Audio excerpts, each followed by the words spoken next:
I have Dollop tour dates to announce for the year 2024 of our Lord J-Town. We have our 10th anniversary show coming up in Los Angeles on April 27th. Guests are Karen Kilgariff and James Adomian. And then we are going to Australia, starting on May 13th in Perth, May 16th in Sydney, May 18th in Brisbane, May 20th in Canberra, May 22nd in Melbourne, and May 24th in Adelaide. You can get your tickets at dolloppodcast.com.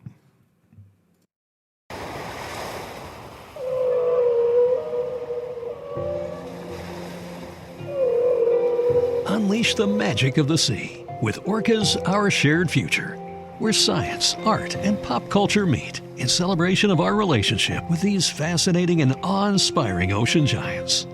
The exhibition is now open at the Denver Museum of Nature and Science. Plan your visit today at dmns.org. You are listening to The Dollop. Each week, I, Dave Anthony, read a story from American history to my friend Gareth Reynolds, who has no idea what the topic is about. That's right. He doesn't. David, you're shouting. He doesn't know anything about it. Dave.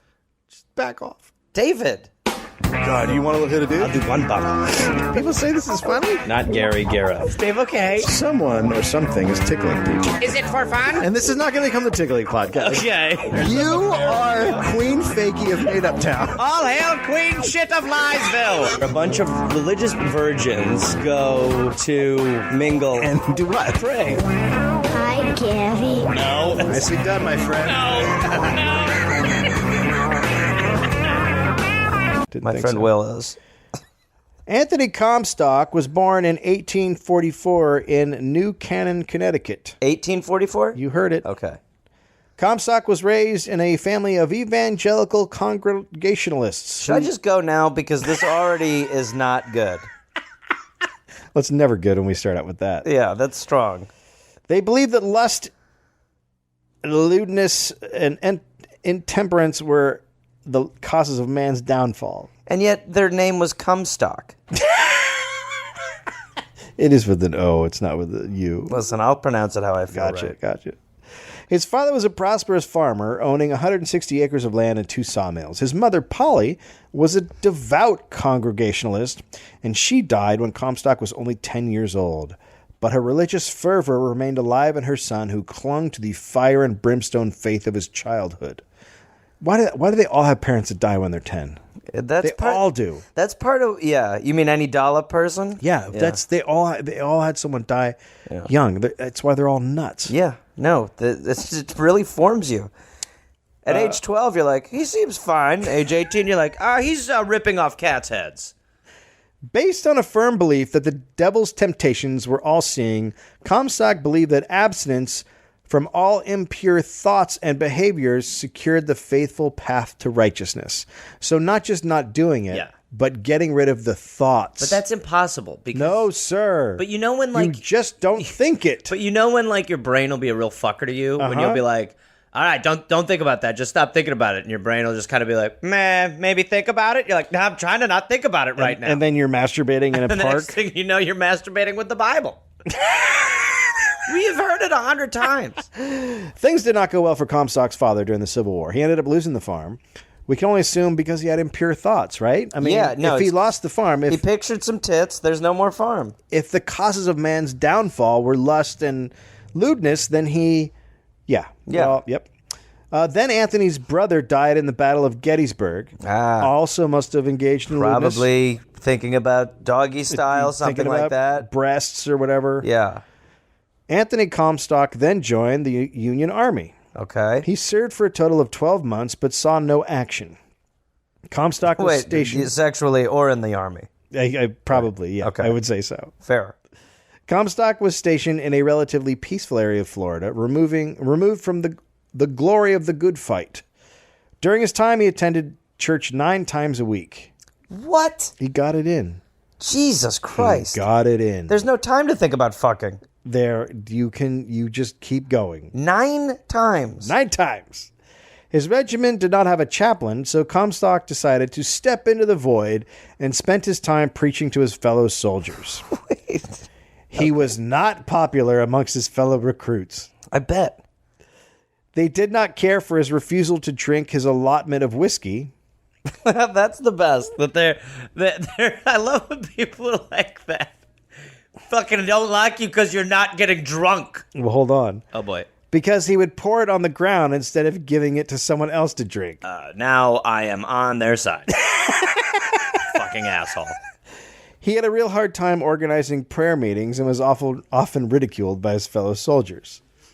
He preached against the use of tobacco, alcohol, gambling, and atheism among the soldiers and became an active in the Christian Commission. There is just... Yeah, you could just see why. I could understand hating this guy. What's not to hate? Yeah, there's nothing you should like here. Hey, party bummer. Yeah. The commission... Excuse, you guys are smoking? You guys smoking? Yeah. Well, I just want to show you I've got my whiskey allotment here. Uh-huh. Oh, can I have Pour that on the ground. Oh, God. You guys believe in God? Yeah, no. Don't fuck. What? I'll be in my tent. The Christian Commission was created by the YMCA to keep soldiers moral after it was discovered that publishers were sending obscene books and pictures to soldiers in the Army. The Commission pushed for a provision in the Post Office Bill of 1865, making it a misdemeanor to send any obscene book, pamphlet, picture, print, or other publication of vulgar and indecent character through the mail. What kind of society? In 1864, the act attempted to create a protective shield around the soldier so that he could not receive erotic materials. Just let him jerk off. They're going to die. They're fucking putting their lives on the line. If your life is just fighting... Can I just see a vagina just now and let then? him fuck. You see should some be... titties? Yeah, publicly whack. Publicly whack. Whack away. That's going to be the name of my magazine. Yeah, when you're in the trench, be like, I'll move in a second. I'm just going to masturbate for the 5th time today. I really hate it here. So Comstock was a bummer, and after 1 year in the Army, he was either discharged for being annoying or he left because he couldn't take all the vice. It's the closest he'll come to a real discharge. Comstock then moved to New York City in search of his fortune. Because if you hate all that shit, where else would you go You go to but the place, New York City? You go to the city that never sleeps. He was completely shocked when he came face to face with the center of America's commercialized sex industry. Sex in the mid-19th century in New York was wide open. The, quote, waiter girls were uncovering their legs near saloon pianos. Prostitution was blazingly open on major streets. Magazines and newspapers regularly printed lurid and sensational stuff. Newspapers advertised contraceptive devices as well as abortionist addresses, which I did not know. You need an abortion? Come down to Tommy's. But the truth Best is... abortions in town. 2 for 1. Come get 9. Your 10th is on the house. Bring your friend Polly. Yeah. But there is like, you know, you should have the free... I mean, all those things are things that I believe should be allowed. No, I'm totally fine with it. Pornographic materials and erotica circulated freely around the city. Along with the male working class, a subculture of what were called sporting men emerged in the 1830s. Young middle-class men living without supervision and with money to spend sought enjoyment after hours. They found it in games, liquor, entertainment, and commercial sex. Their needs and desires became sources for opportunity in gambling houses, saloons, theaters, brothels, and a network of printers and distributors of erotic literature. These sporting men shaped the alternative subculture of leisure in urban America. They created their own set of rules. I like these guys. This is when Comstock started his war against obscenity. Oh, God. What? Ugh. In 1868... I love when people fight war on, like the war on, like war on terror or war on obscenity. If you're even saying the war on, you've already... you're not in a good area. Yeah, you're already a douchebag. Yeah. In 1868, a close friend of Comstock's was led down the path of moral decay by reading obscene materials. That poor bastard. After reading the porn, he went to a brothel and picked himself up a little bit of the VD. Okay. Just a touch. Just a little bit, little baby. Comstock was enraged. He went to the bookstore where his friend had bought the book and purchased himself an obscene book. He then marched over to the local police department and returned to the bookstore with a police captain who arrested the store owner and seized all of his stock. What? I don't know. What the fuck? The cop? Okay. Yeah. Comstock then started making the rounds in New York, buying obscene books and having the owners arrested. But what? Okay, so the cops before were like, oh, I guess you do have a good point. It is well, illegal. Those are titties. I guess this is not legal. So, we'll go do that. Sorry we let you think that was okay. It wasn't until this fucking wet noodle here came and told us. Yeah, the bummer's here. The Young Men's Christian Association, the YMCA, had been on the forefront of the fight against obscene things for a while. That 1865 law the YMCA had created to save the soldiers was the one Comstock was using to have bookstore owners arrested. Next, Comstock wrote a letter to the YMCA asking for their help. He needed money to buy obscene plates and books from the widow of a dead book dealer. And the YMCA was like, this guy is awesome. That's smart. We don't need any more dumbbells. I love that he's also going after the widow of a guy. Yeah, and plates. I don't know if they're actual plates or if they're like plates in the sense of the Oh, they're like printing things. plates? But I don't know if they're printing things or if they're actually plates with chicks' boobs on them. And I hope they're plates that with chicks' boobs. And We're hoping the same thing. yeah, you like eat some of the spaghetti and you're like, yeah. Look at that pubic.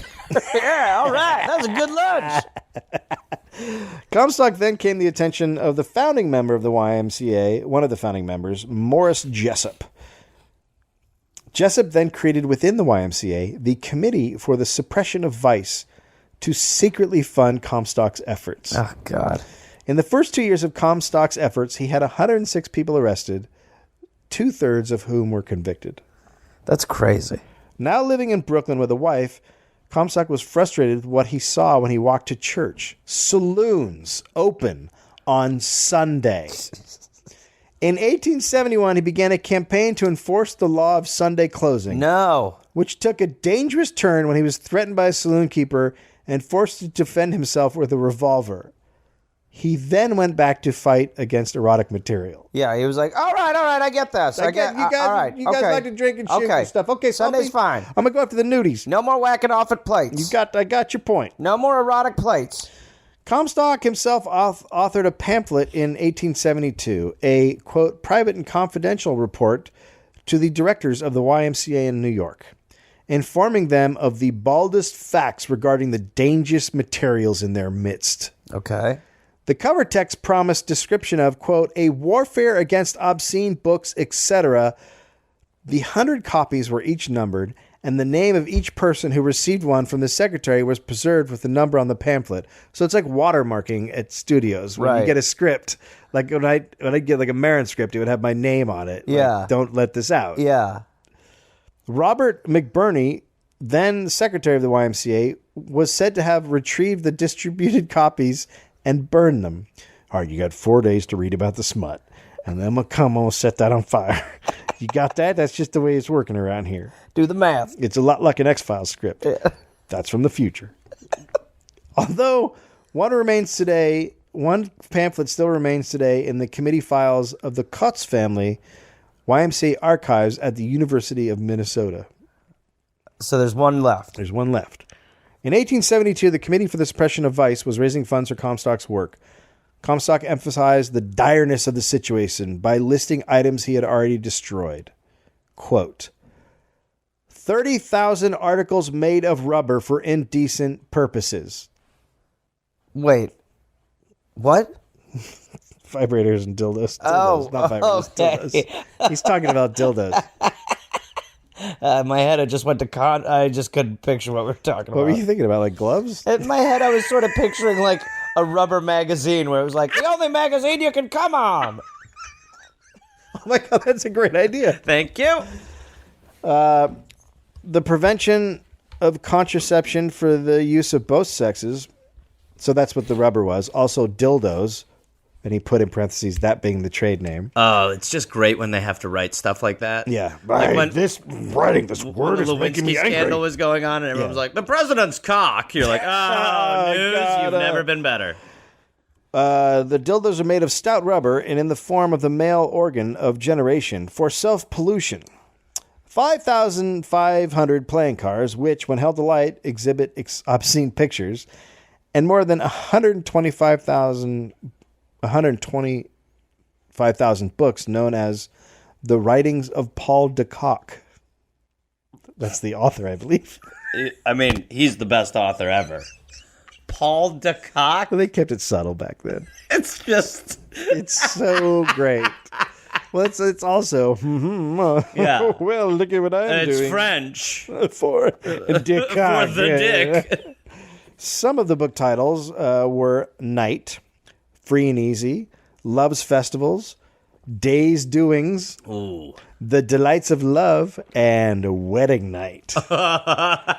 Hey, you read Wedding Night yet? Oh, Man, I cannot wait to get married, It man. really hurt her. Wedding night. A story of deflowering. She was 13 and he was 80. Welcome to Kentucky. Hey. Any reference to France or Paris was a clue that the book was sexual in nature. Wow. Also, the words racy, sporting, gay, fancy, and rich. They were all indications that it was going to be naughty. French books, pictures, and rubber goods made up a significant percentage of the material Comstock pursued.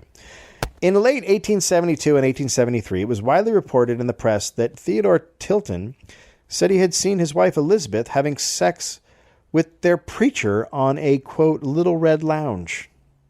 The preacher was Herr Henry Ward Beecher, one of the most loved preachers in the Preacher U.S. Beecher? Yeah, Preacher Beecher. Okay. One of the most loved preachers in the United States. Banging one of the parishioners.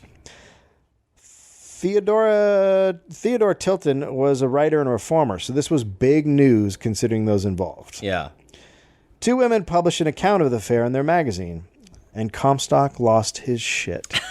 Did he ever have it? I don't know. Okay. But he was unable to get the district attorney to prosecute the two women who published the account. So, Comstock, using an alias, ordered one by mail. And when it was sent, he went into action. Oh, Jesus. On November 2nd, 1872, U.S. Marshals arrested Victoria Woodhull for sending obscene literature through the mail. The charge stemmed from the issue of Woodhull and Claflin's, that's weekly, Woodhull and Claflin's Weekly, that detailed the adulterous affair. So these two ladies were putting out a weekly newspaper thingy. Yeah. A pamphlet, whatever it was. And Victoria Woodhull was part of the new sensibility in America that was upsetting the old Christian type so much. The new belief was that heterosexual intercourse was an important facet of life. Can you imagine that? Can you imagine someone thinking that fucking is okay? Yeah. Like, what kind of time did these people live in? Like, they thought you could just go out and have sex with people that you liked. It's honestly, I can't imagine it. No, sir. Not us. Yeah. Not this podcast. No, thank you. And it was as important for women to have sex as it was for men. Oh, now we've gone too far now. Hold on. We've gone too far. And any repression of sexual urges from their natural expression was harmful. Oh, man, this is crazy. At the time, Victoria Woodhull was a major voice pushing this new point of view. She insisted her name is Victoria Woodhull, Hull. We're really just dancing a fine line with insinuative names here today. We've got a Comstock and a Woodhull. We really are. She insisted men and women had the right to sexual expression unconstrained by law and public opinion. Heathen!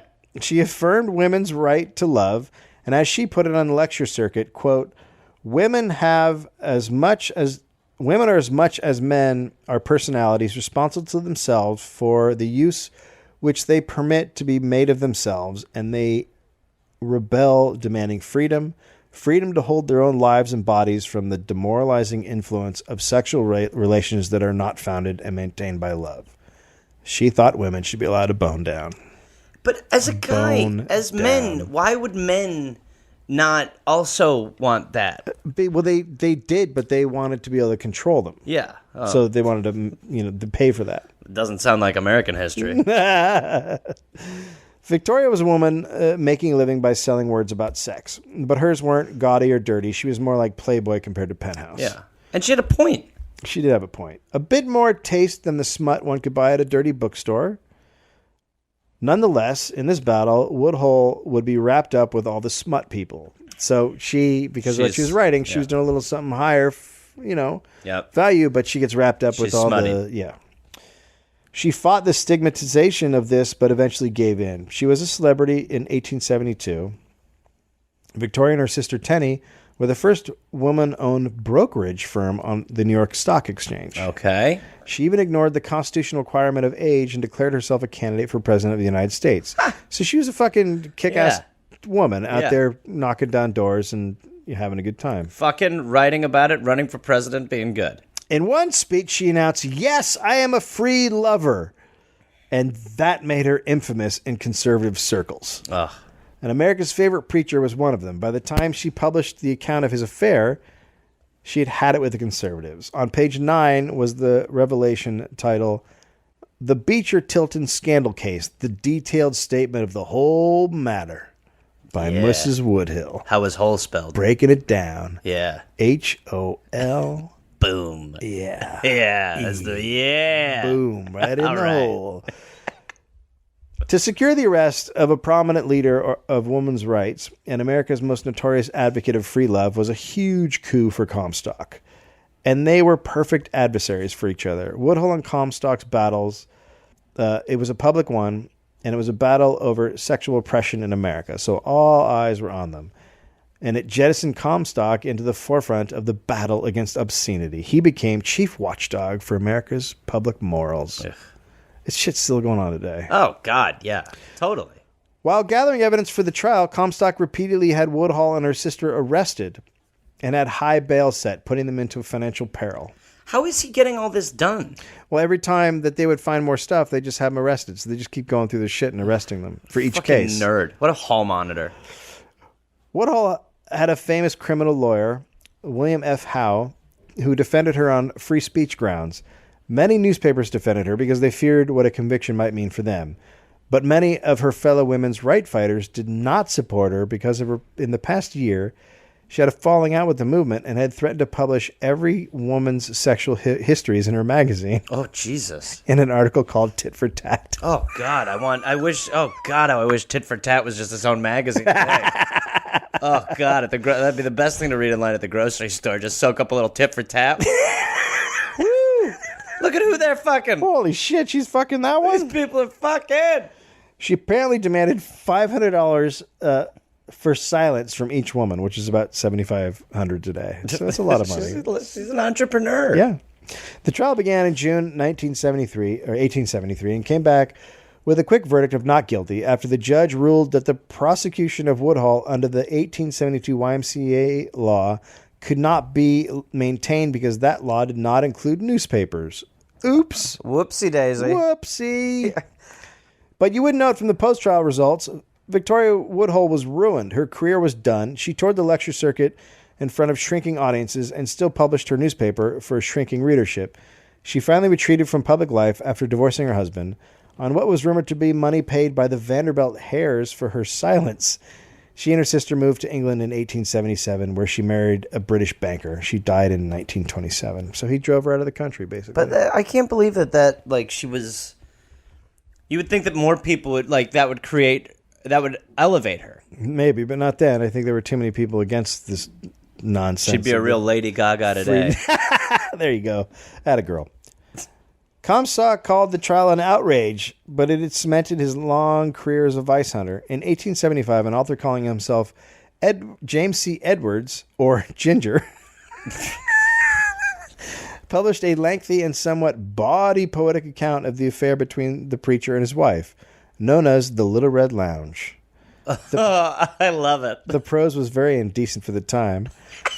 There lived in Brooklyn, high above the bay, a pastor old, with spirit light and gay, Oh, how of gentle manners as of generous race, blessed with much sense, true inwardness, and grace. Yet led astray by Venus's soft delights, he scarcely could rule some idle appetites. For all we know, since Noah and the flood, the best of pastors are but flesh and blood. Full soon the sheets were spread and Bess undressed. The room was perfumed. The Red Lounge was blessed. What next ensued beseems me not to say. Okay, so you get it. It's really tremendous. honestly, I'm hard. I'm obviously clearly aroused. We're just two grown men who are very, very aroused Yeah, by it's this. a little awkward. But Also, can you imagine writing like that? Like how fucking old that would get by page 4? You'd be like, fuck this. I'd want to kill myself. He was sick and tired of waiting a while, so he took her down missionary style. My God, I can't. I might just write regular. Comstock's sensibilities were provoked. On October 27, 1875, he arrested Hugh McDermott, the editor and proprietor of the Jersey City Herald, and his 15-year-old son for selling copies of The Little Red Lounge. And his 15-year-old son? Yeah. Yeah. Okay, so down is up. Might as well ruin all the lives. All right. Comstock failed in 3 different courts to get a judge to take the case. He nevertheless won the battle. The obscene matter was destroyed, leaving the publisher out a good deal of money. This was a common outcome of Comstock's raid. So even if he couldn't get the people convicted, he just had all their shit burned. What a cool dude. Those attack on Woodhull had actually resulted in a decline in donations to his YMCA anti-obscenity group. His rich backers were more enthralled and gave him more. The Committee of Suppression of Vice then split off from the YMCA and became the New York Society for the Suppression of Vice, the NYSSV. Good show, acronym. too. Good TV show. Hot acronym. And Comstock brought the NYSSV to the attention of the public. He was finally able to leave his day job as a dry goods salesman. I love that during all this. He was a dry good salesman? Dry goods, yeah. So just sell like dry stuff. Like bread? Maybe bread or dried out. Blankets? What the fuck is he selling? Maybe like dried fruit or dried, beef jerky or whatever. Dried stuff. Okay. I don't know what dried goods are exactly. I don't either, but if it's like dried apricot, this guy's hilarious. But he's not selling like wet goods. That much we know for sure. Like what? Like what? I mean, he's not like, do you want some gravy? Like it's not that. Oh, he's not a gravy salesman. Oh, I get you. That would be, I think my ideal job would be to be a gravy salesman. How you doing, ma'am? Could I have a minute of your time? Oh, I did not bring the buckets. Oh, Jesus. And sorry, this bucket's there's going to be some hairs in here. I'm sorry about that. Comstock then went to Washington, D.C. to lobby for a stiffer obscenity law. Stiffer? The law of 1872 did not give the government the power to confiscate materials, something Comstock saw as necessary to fight porn. With no floor debate, the 1873 Federal Act for the Suppression of Trade in and Circulation of Obscene Literature and Articles of Immoral Use was passed. How was it passed without a vote? They didn't have a debate. They voted. They didn't have a debate. They just wrote up the law and no one wanted to talk about it, so they just passed it. I'm glad to see things are different. Now marshals had the power to search for, seize, and destroy obscene materials, and Congress created a new position, Special Agent in the U.S. Post Office, with power to confiscate immoral matter in the mail and to arrest those sending it. The position was created with the understanding that Anthony Comstock would fill it without pay. So he got a mail badge, he got to carry a gun. Wait, so he became the... Yeah, he got a special position created just for himself. God, and he got a gun and a badge.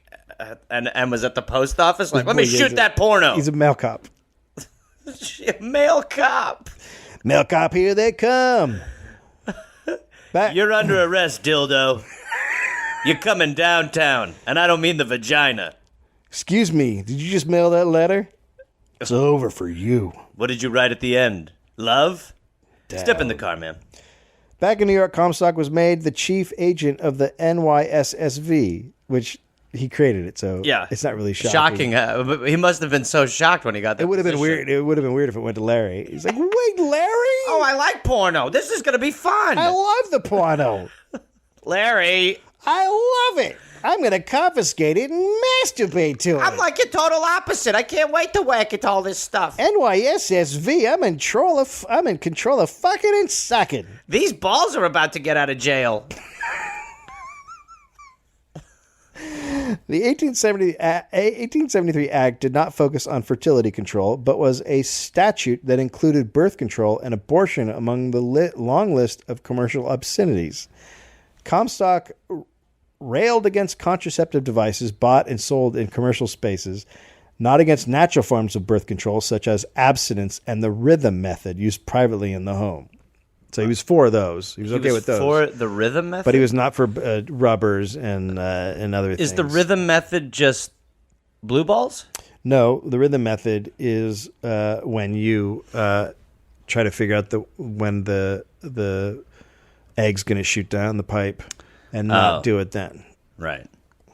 So that's I don't think any of those are technical terms. no, but well, you're a doctor. But it does, like, as an evangelical, you were probably like, oh man, I can't wait. Let me know when that fucking ball's about to drop inside there, honey. It's about to be New Year's. Oh yeah, this one's for God. In making this distinction, he articulated the views of many Victorians who publicly supported family limitation only when it was achieved by dignified ethical means. So Such as? They're talking about no rubbers and only by abstinence or rhythm method. What Comstock found so Guess which one I'd go with? Rhythm method? Yeah. What Comstock found so objectionable was the prominence of contraceptives in the vice trade. The Comstock Act was amended in 1876 to read, every obscene, lewd, or lascivious book, pamphlet, picture, paper, writing, print, or other publication of an indecent character, and every article or thing designed or intended for the prevention of contraception or procuring of abortion, and every article or thing intended for the adopted for any indecent or immoral use, and every written or printed card, circular, book, pamphlet, advertisement, or notice of any kind giving information directly or indirectly where or how or of whom or by what means any of the herein before mentioned matters, articles, or things may be obtained or made, and every letter upon the envelope of which or postal card upon which indecent, lewd, obscene, or lascivious delineations, epithets, terms, or language may be written or printed. Can you read this a little slower and sexy? And hereby declared to be non-mailable matter shall not be conveyed in the mails, nor delivered from any post office or by any letter carrier. So Anything. Don't mail porn? Don't mail anything. I could have shortened that. I think don't mail anything is what... Yeah, don't mail anything. Opponents of the law objected to the heavy-handed and deceptive methods used by Comstock. He requested material under the guise of a distraught husband, and when the material was provided, he had the provider arrested. So he'd be like, hey, I can't get it up. I really need help. I want to make love to my wife. Doctor, what do I do? And then the doctor would send a letter back, and he'd be like, you're all under arrest. You go to jail. Well, it really is why religion is so dangerous, because it's like to fight for the morality of one thing and use immoral methods to... You're also talking about two private people doing something private. Yeah.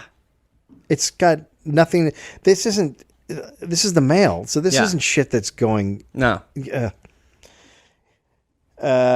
Comstock defended himself by saying, quote, not one of my opponents has ever been near me or made a single inquiry at my office for facts. Without at least an attempt to get into the facts, they are not qualified to speak. And what they say should be viewed with suspicion and weighed with great care by thinking men. Thus is defined the true position of the opponents to the above law. So he's saying if a guy sends a fucking letter or asks for some porn or whatever, the fact that they didn't go to his house and be like, are you really who you say you are?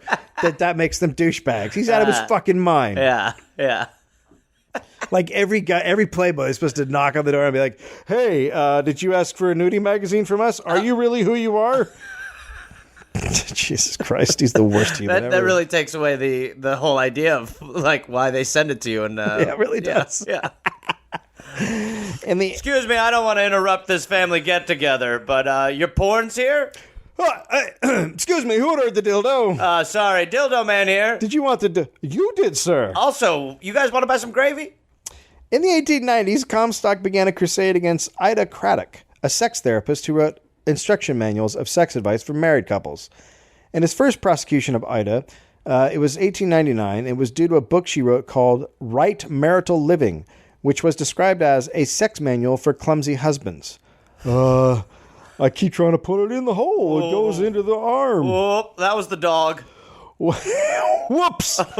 I'm in the dog. Excuse me, Scooter. Honey? The medical establishment actually backed Craddock, and she was found innocent. Comstock railed against the 1893 Chicago World's Fair because of the presence of a hoochie coochie dancer. I mean, he's really fucking out of his mind. Or what they're called by most humans, belly dancers. Oh boy, there's a lot to love there. But A belly dancer? Yeah, he was upset about belly dancing. I mean, he's really... Well, the belly was out. He's like, that's the hole. No, it's lower, dickhead. That's not the hole. I see a vagina hole right in her tummy. I only fuck my wife while I'm screaming at her. But Ida Craddock wrote a spirited defense of the appearance of the belly dancer known as Little Egypt. Craddock pointed out that belly dancing is a kind of sex education often performed at weddings, and she was right, and Comstock was pissed.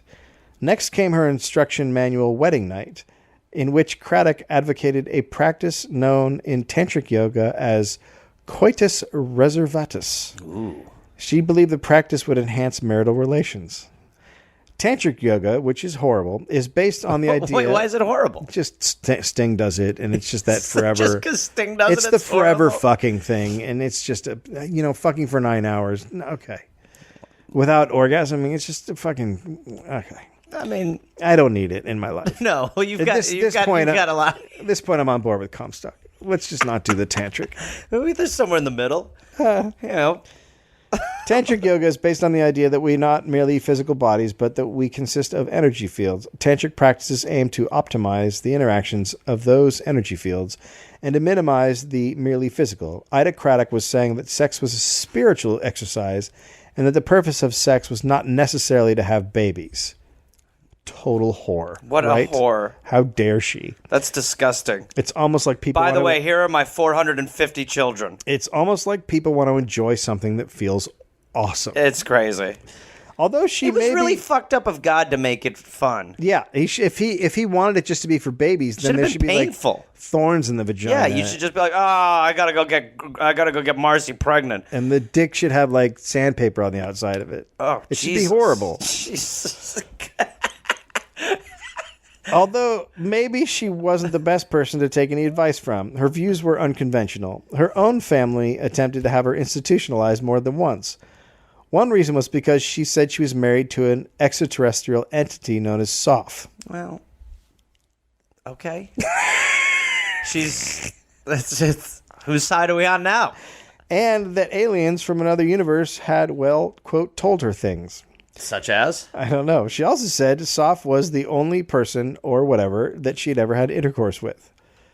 Craddock also became a student of religious eroticism and declared herself a priestess and pastor of the Church of Yoga. Oh, he must have been fucking pissed. Okay, so she was basically insane. Yes.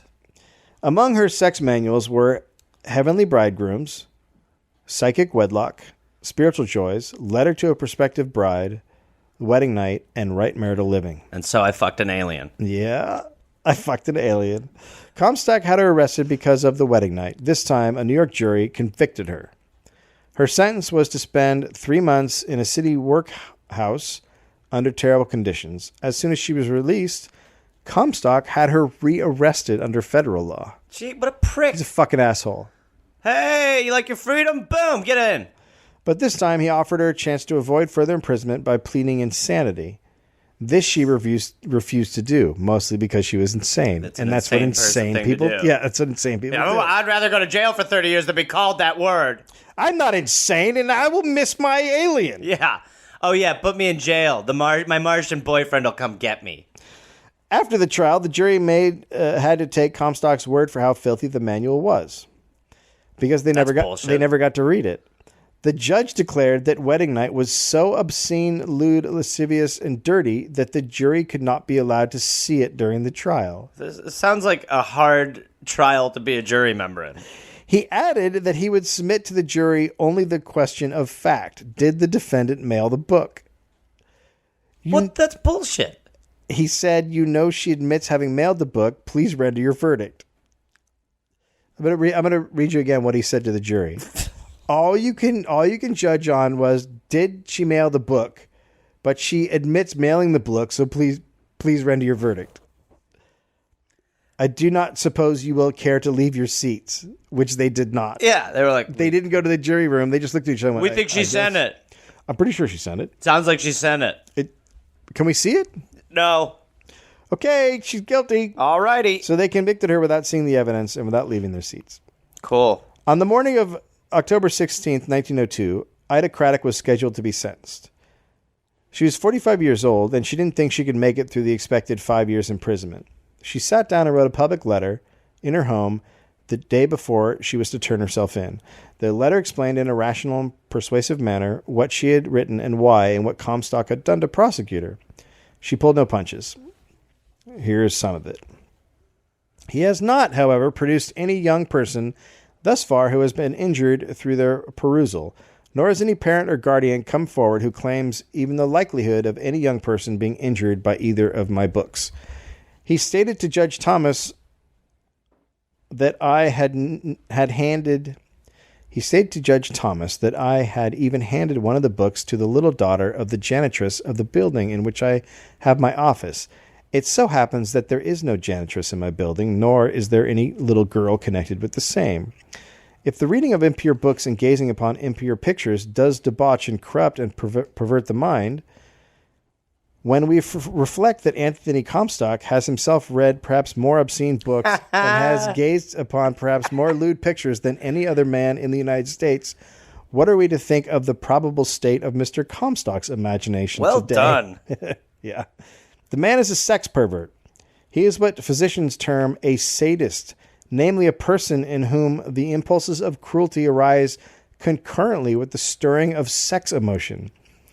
The sadist finds keen delight in inflicting either physical cruelty or mental humiliation upon the source of that emotion. Also, he might find pleasure in gloating over the possibility to others. At my age, I was 45 this last August. Confinement under the rigors of prison life would be equivalent to my death warrant.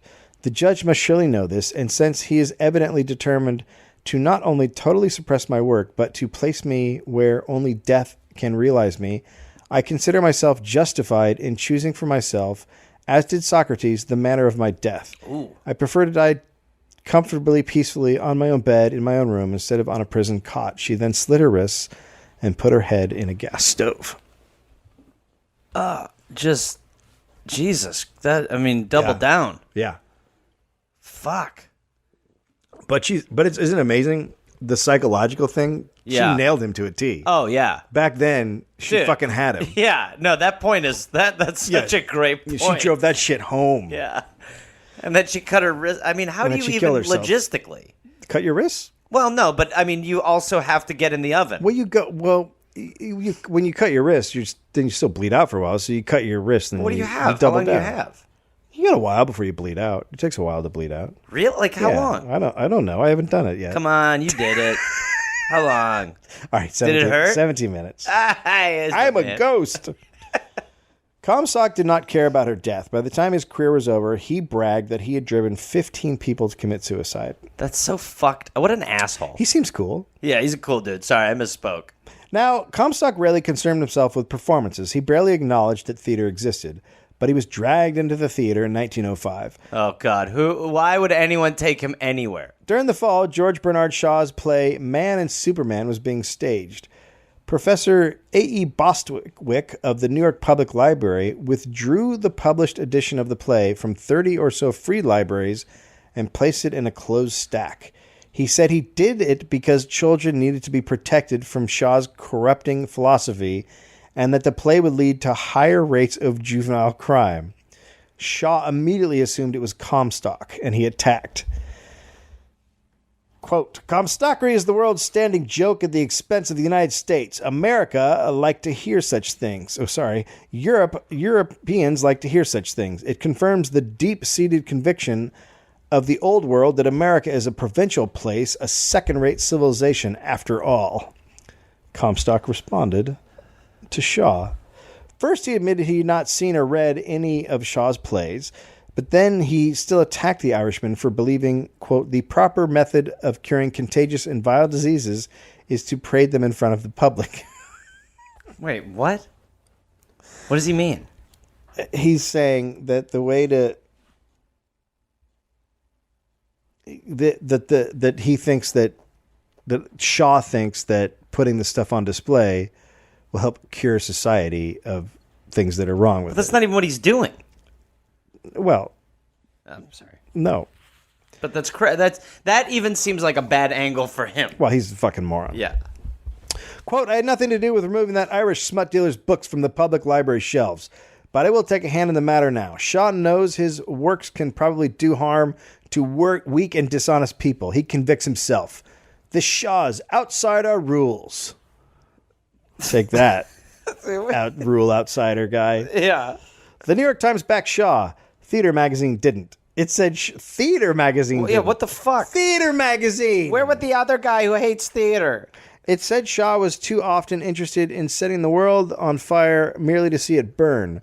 The Chicago Tribune backed Comstock, saying, literary smut, even though it is the product of genius, is unfit for general reading. What the fuck? Then the producer of the play upped the stakes. He announced that he would... the guy's name was Andy Daly, which makes me laugh. Yeah. He announced he would present Mrs. Warren's Profession. In the play, Shaw argued that as long as a male-dominated economy kept women poor, prostitution was a reasonable career option. Also, society in the play is intellectually and financially dominated by women. Men are virtually impotent. That's great. He really doubled down. That's awesome. When Comstock heard the plot, he wrote to the producer to warn him against producing, quote, one of Bernard Shaw's filthy products. The producer responded by inviting Comstock to a dress rehearsal. Comstock then sent another letter saying that the producer would be arrested. The play opened in New Haven, Connecticut. The local paper called it vulgar. The mayor of New Haven, who had not read or seen the play, then said it was well written and acted, but it was rotten and the city shouldn't license it. He didn't see it. No. Cool.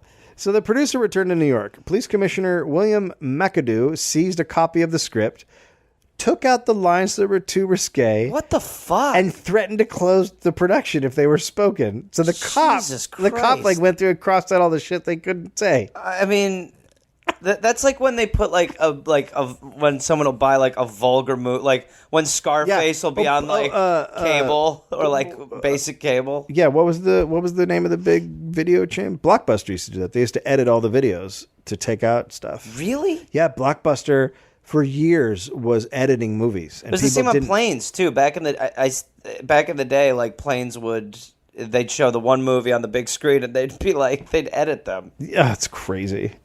But that really is so fucked up. Yeah. So he seized the copies of the script, took out lines that were too risque, and threatened to close the production if they were spoken. Huge crowds gathered for opening night. Traffic was blocked on the surrounding streets. Billy Club wielding cops had to assault their way through the crowd to get the actors to the theater. 3,000 people were turned away at the door. Wow. On opening night. 3,000. Jesus. Critics and editorial writers, though, thought the play was too blunt and shocking. The New York Times. Mr. Shaw takes a subject decayed and reeking and analyzes it for the edification of those whose unhealthy tastes find satisfaction in the morbific suggestion. Whatever its merits or demerits as a play for the closet or as exposition of the author's views upon a sociological question, it has absolutely no place in the theater before a mixed assembly. The Herald critic labeled the play the limit of indecency which no amount of editing could purge its filth. A little harsher. The police commissioner who edited the play himself attended. Even though the lines that he had cut out were altered by the cast so as not to offend, he still labeled the play obscene. So they changed every single line that he said to change, and he still was like, nope. That's an indictment on him. Yeah, sounds like he's not good at his job. Yeah. I'm going to arrest myself. The play now probably sounds like Bush's Vietnam records. The police chief ordered it closed and issued warrants for the theater owner, the manager, the cast, and the producer. I mean, what kind of fucking time is honestly like? God damn, dude, you can't fucking put on a goddamn play. By now, Anthony Comstock was a household name. He and other crusaders always said they were concerned about the effects of this filth on youth and children. Comstock's ideas of what might be obscene, lewd, or lascivious were so broad that even some anatomy textbooks were prohibited for being sent to medical students by the United States Post Office. Oh God, this dude needs to get dick cancer. That's what has to happen. How to cure the penis. No. He really, if only Comstock's penis got infected with something, it would just be. It sounds like it might have been. Oh God, the joy. At the time, it can't be that, doctor. Keep looking. At the time, the infant mortality rate in the U.S. was around 40%. That's a normal statistic. Maternal mortality was 99% higher than it is today. Wow. So women dying while giving birth. 40% of those deaths were caused by infection, of which half resulted from illegal or self-induced abortions. Birth control was to revolutionize women's health. So birth control was going to save a shitload of women's lives. In 1912, Margaret Sanger was a nurse serving poor Lower East Side women like Sadie Sachs, a mother of 3 who had been warned that another pregnancy would kill her. When Sadie asked the doctor how to prevent pregnancy, he told her to tell her husband to sleep on the roof. Fair solution. She won't get pregnant. Pregnant again, Sadie self-induced. So she let him back inside, huh? Yeah, why couldn't? His dick was so great. Whore. Pregnant again, Sadie self-induced an abortion, contracted an infection, and died. Jeez. Sanger began to inform women about birth control by writing a sex education column called What Every Girl Should Know for The Call, a socialist newspaper. Naturally, Comstock couldn't have that. No, time for jail. So in 1914, a warrant was issued for Sanger's arrest. She was accused of circulating obscenity through the mail. The law defined information about contraception as obscenity. That's so fucked up. And not too distant from where we're at today, No, it's really. not. I mean, there's still a lot of people who share those beliefs, want abortion clinics shut down, don't believe in fucking birth control. Yeah, keep in mind, we're running out of resources. Okay. And people are still like, let's have more. All right, take it easy, you heretic. Sorry. In place of Sanger's column, the Call ran an empty box that read, What Every Girl Should Know, Nothing, by order of the United States Postal Office. That is, That's there's fantastic. a better solution. That's fantastic, right? There's a better way to just hide that. What every woman should know, nothing, fuck you. Well, they said it. They did everything but say, fuck you. Sanger was not a woman who was intimidated and published The Woman Rebel, a periodical that purpose was to challenge Comstock laws directly. She then fled to Europe. Smart. Comstock's health began to fade. His health had been on the wane since 1903 due to some injuries he received during an arrest. Comstock had been posing as a common man and corresponding with a Dr. James Dougherty in Chicago. After receiving a few obscene letters, he decided to apprehend the doctor. So he's fucking asking a doctor for sexual advice And the doctor about gives his it. dick, and the doctor gives it because he's a fucking doctor, and then he goes to arrest the fucking doctor. The doctor must feel pretty good Oh, my about how God. things shook out for him. Dougherty left a marshal and the sheriff outside and went in alone. Sorry, not Dougherty. Comstock left a marshal and the sheriff outside and went in alone to try to get even more evidence. So he's going to go inside and try to get the guy to say more shit or get more paperwork of stuff. But again, it's just clinical. No, it's not, because it's about dicks and penises and vaginas and balls. But this is that's fine. That's you smut. should be able to talk to your fucking doctor about your cock. Not anymore. Or your gine. Cock or gines. Once inside, Cock or gines. still posing as a patient, the doctor provided plenty of evidence. Comstock then revealed his identity. Evidence. Yeah. Which means advice. Dougherty grabbed the evidence and tried to run upstairs with Comstock in pursuit. So he had a bunch of papers that he Like, showed. let me get my dick files. I'm out of here. I'm going to flush him. Yeah. At the top of the stairs, Comstock grabbed Dougherty's leg and tripped him. The doctor then turned around and punched Comstock, sending him tumbling down the stairs. When he reached the bottom of the stairs, the doctor leapt on top of him and continued beating the shit out of Comstock. Yeah. Comstock finally managed to get away, lurching onto the porch and yelling, "Come as quickly as you can! This man is trying to kill me!" The first time he's ever said come as quickly as you can. Though Comstock usually held his own in fights, on a dozen occasions he was knocked down but got back up and gave back more to the offender. Once he was slashed across the face with a Bowie knife while making an arrest. Jesus. He continued working as the world's leading vice hunter and lecturing around the country to college audiences. One young man who took a keen interest in his work and methods was a young fellow named J. Edgar Hoover. Oh, boy. In 1915, Comstock died of pneumonia at the age of 71. One excerpt from the New York Times obituary. One of the most discussed of Mr. Comstock raids was upon Art Students League in the American Society of Fine Arts building at 15th West 57th Street. On October 2nd, 1906, he caused a police patrol wagon to be backed up in front of the League's doors, where it was loaded with about 1,000 copies of The American Art Student, a catalog published for students. The alleged offense of the catalog was the showing of 5 nude figures, which had been selected by the Board of Control of League as examples of the work done by its students. Miss Anna Robinson, bookkeeper of the League, was arrested. What the fuck? After his death, Margaret Sanger, the nurse he had chased off to Europe, returned. Now public opinion Is he gone? Is he dead? Now public opinion was swinging her way, and she sensed the time was right for action. On October 16th, 1916, she opened America's first birth control clinic in Brooklyn. Yeah. Fuck yeah. Police closed the clinic 10 days later, but Sanger had already started a movement. She would go on to establish Planned Parenthood Federation of America. Thought that might happen. Today, more than 90% of Americans have used birth control. Yeah. So it's means- the fucking Satanists. That means 10% have not. Well, yeah. We'll always have the Comstock population. Comstock boasted over his life he destroyed hundreds of lewd and lascivious material, including 60,000 obscene rubber articles, otherwise known as condoms. You couldn't even call them condoms. No. Rubber articles. It is estimated that he destroyed 15 tons of books, 284,000 pounds of printing plates for engravings. Okay, so there you are. Yeah. 4 million pictures, and initiated 4,000 arrests. His influence continued to be felt throughout the 20th century. On April 5th, 1927, H.L. Mencken, editor of the American Mercury, was arrested for selling obscene literature. At issue were 2 articles in the April edition of his magazine Hat Track.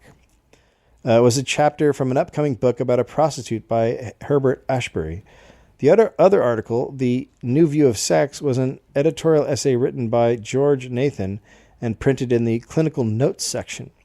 Mencken was tried and acquitted 2 days later, the day after the trial and after all the April issues were mailed to subscribers. The solicitor of the U.S. Postal Service Department, Horace Donnelly, decreed the issue obscene and unmailable. In 1957, the Constitution of the Federal Obscenity Statute was first argued before the U.S. Supreme Court. Samuel Roth had been convicted on 26 counts of mailing obscene circulars and advertising and an obscene book in violation of federal obscenity statute.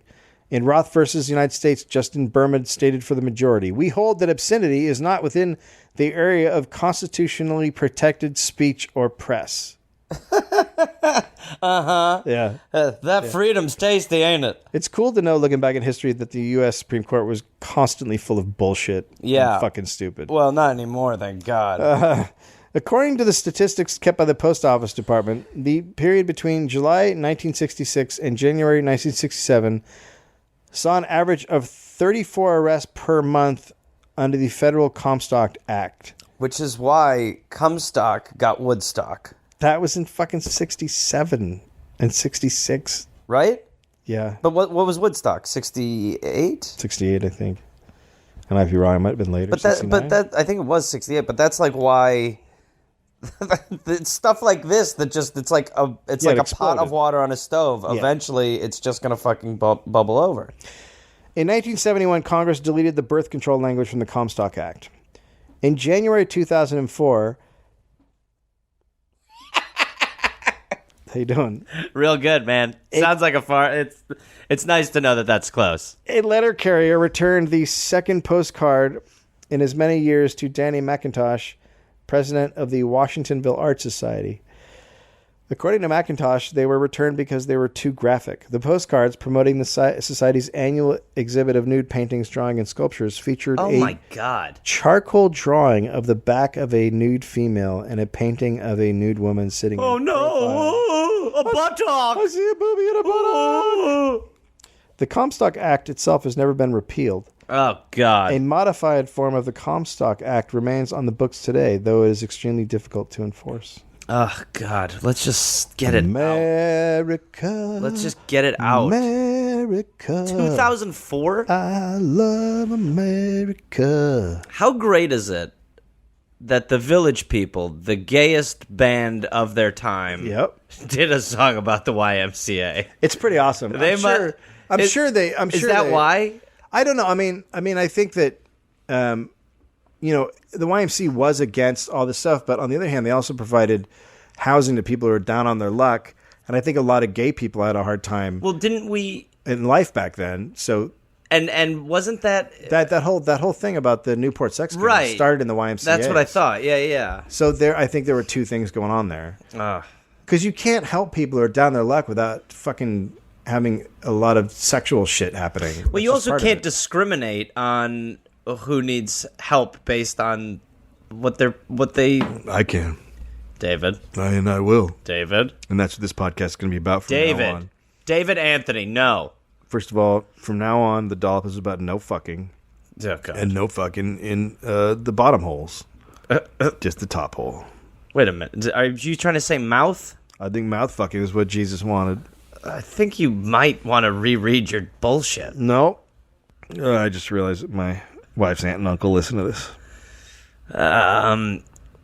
Should we give them an official shout out, or should we just... I don't know anymore. Well, we want to say hi to them, and thanks for listening. Hey, guys. We'll see you at dinner. Oh, yes, it's Gareth. Not Gary, stop it. Gare Force, listen, I've got a bunch of stand-up shows coming up, and I want to see you there. We can hug. I will be at Rooster Teeth Feathers in Sunnyvale, California, April 18th, 19th, and 20th. Then I will be in Chattanooga, Tennessee, June 18th. I will be at Nashville, at Zanies, June 19th. I will be in Huntsville, Alabama, June 20th. I'll be in Atlanta, Georgia, June 21st, June 22nd. Then I will be in Pottstown, Pennsylvania, June 26th. Then I'll be in East Providence, Rhode Island, June 27th. Then I'll be in Boston, Massachusetts, and Boston, June 28th. That's 2 shows. I will be in Springfield, Massachusetts, June 29th, Rochester, New York, June 30th, and then July 5th through the 6th, Canada. I've heard your prayers, and I will answer them. I will be in Toronto. So come join me at the Comedy Bar. Go to GarethReynolds.com for tickets and information. That's right, Gare Force. We're calling you up. It's the big time. The big leagues. This went poorly. This past year, we've gone from the perfect conditions for spending money to the best conditions for saving it. And at Premier Members Credit Union, we can help you cultivate a green thumb for growing your own money into more money. With great rates of return for money market savings accounts and CDs, you can harvest the savings you always wished you had.